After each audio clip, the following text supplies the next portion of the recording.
இதையெல்லாம் எண்ணி பார்த்துத்தான் அம்பேத்கர் எங்கள் மக்களுக்கு தனி தொகுதியே வேண்டும் என்று போரிட்டார். எங்கள் மக்கள் எல்லாம் இந்து மதத்தை விட்டு புத்த மதத்திலே சேர்ந்தாலும் பரவாயில்லை என்று சொன்னார். அவரே கூட புத்த மதத்திலே சேர்ந்து காட்டினார். என்ன காரணம்?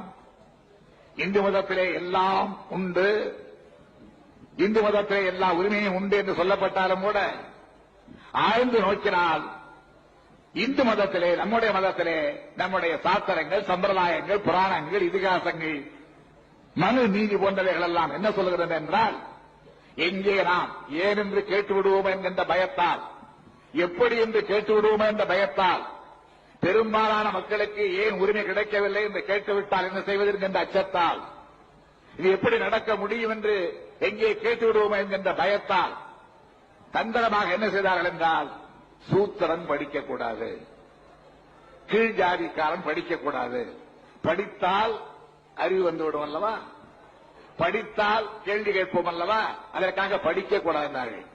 சும்மா படிக்கக்கூடாது என்றால் கேட்போமா, அதற்காக படித்தால் பாவம் என்றார்கள். வெறும் பாவம் என்றால் பயப்பட மாட்டோம் அல்லவா, படித்தால் நரகத்துக்கு போவாய் என்றார்கள்.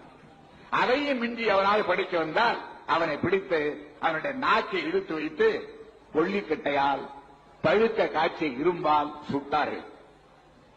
செய்தியாக மாத்திரம் அல்ல, இன்றைக்கு கூட நீங்கள் மனுதர்ம சாஸ்திரத்தை எடுத்து பிரித்து படித்து பார்த்தால் அதில் என்ன எழுதியிருக்கிறது என்றால், சூத்திரன் ஒருவன் படித்தால் அவன் நாக்கை இழுத்து வைத்து பழுக்க காய்ச்சி இரும்பால் சுட்டு பொசுக்க வேண்டும் என்று எழுதப்பட்ட மனுதர்ம சாஸ்திரம் இன்றைக்கும் கொளுத்தப்படாமல் தான் லைப்ரரியிலே இருக்கிறது என்பதை நீங்கள் மறந்துவிடக் கூடாது.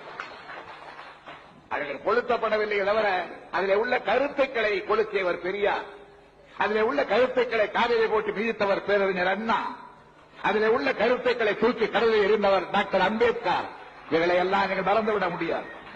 எனவேதான்